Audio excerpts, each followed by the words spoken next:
The NBA has already announced their final return for All-Star fan voting. Right now, it seems like the stars that were selected will be pretty much a starting five for both conferences. I think the only one that could get scratched off is LaMelo being a starter in the East because his team is terrible. So you never know how the players and media will vote in this regard when it comes to him. But I think most of these guys will stay the same. Granted, I don't think certain guys should be starting for the West. I don't think LeBron, Curry, or Durant deserve to start. Their teams are not good enough to merit being a starter. But you know how it is when it comes to the old guard and their large support they get from the fans. That's why they're going to get in as starters. And I think the media and players will probably vote vote mainly to keep those guys as starters because I think the media specifically is too scared to go against the old guard. So they'll get the starting spots for sure permanently kept. I don't see any changes in that regard. But going back to the reserves, I found it interesting. Charles Barkley, Kenny Smith, and Shaq revealed who they think should be the reserves for both conferences. I didn't care really about the East, but the West really caught my attention because there was a lot of debate going back and forth between Charles, Kenny, and Shaq that who should be a Western Conference reserve. There was some guys that were unanimous across the board for all three of them. Like, for example, Victor Wembanyama was picked by all three of them. So I think it's very obvious that he'll probably get in when the coaches have to vote for him. But the rest of them, it was just interesting, just who they picked and who they didn't pick. So one thing that I noticed was on Charles' list, Ja Morant and Anthony Edwards were both left out. Kenny Smith actually called them out on that because Kenny had Ja Morant, Anthony Edwards as all-star reserves. But Charles argued that he valued winning more than anything, and that's why he didn't put Anthony Edwards in there for his reserves.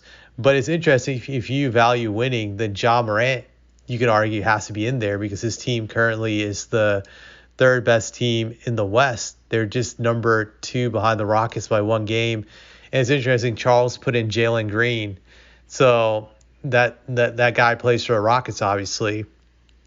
But you're thinking like Ja could also make a case to have Jalen Green's spot that Charles gave to Jalen Green. Just it's very close when you look at just like the West. And then Shaq's list, he didn't have Ja Morant, but he had Jaren Jackson Jr., who you could also make a great argument for being an all-star reserve, that he's definitely having a great season.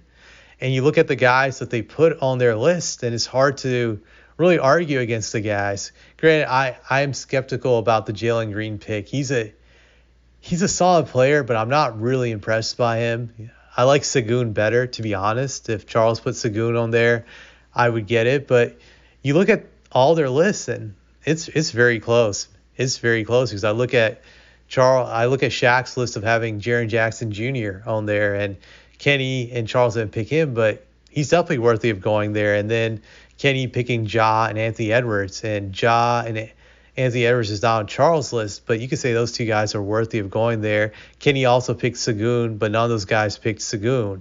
So that's interesting. Kyrie, I think Shaq picked Kyrie and Charles picked Kyrie, and Kyrie definitely deserves to get in. You look at his great numbers, but I feel a very underrated guy that's not getting a lot of attention right now is Norman Powell.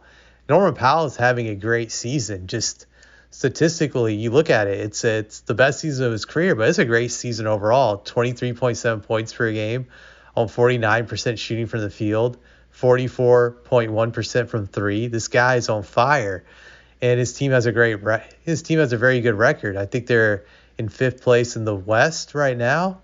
No, they're in 6th. They're just a game behind the Lakers. So it's very close. It's just very close. It will be interesting to see who gets snubbed. Is it possible a team like the Rockets gets no All-Stars despite having the second best record in the West? Or does the Grizzlies get snubbed with no All-Stars? I think that's going to be very interesting. There's going to be one guy that people are going to question why he got in there over a certain big-name guy. So I think it's very hard. I think the West is very difficult when it comes to naming reserves. There are a few guys that I think are shoo-ins, but the rest of the list It's going to be close. You can make arguments for a bunch of guys over another guy. I think it's not an easy choice to be made. So I'm very interested to see who gets snubbed. I personally think Ja Morant, Jaren Jackson Jr., they both should get in my eyes.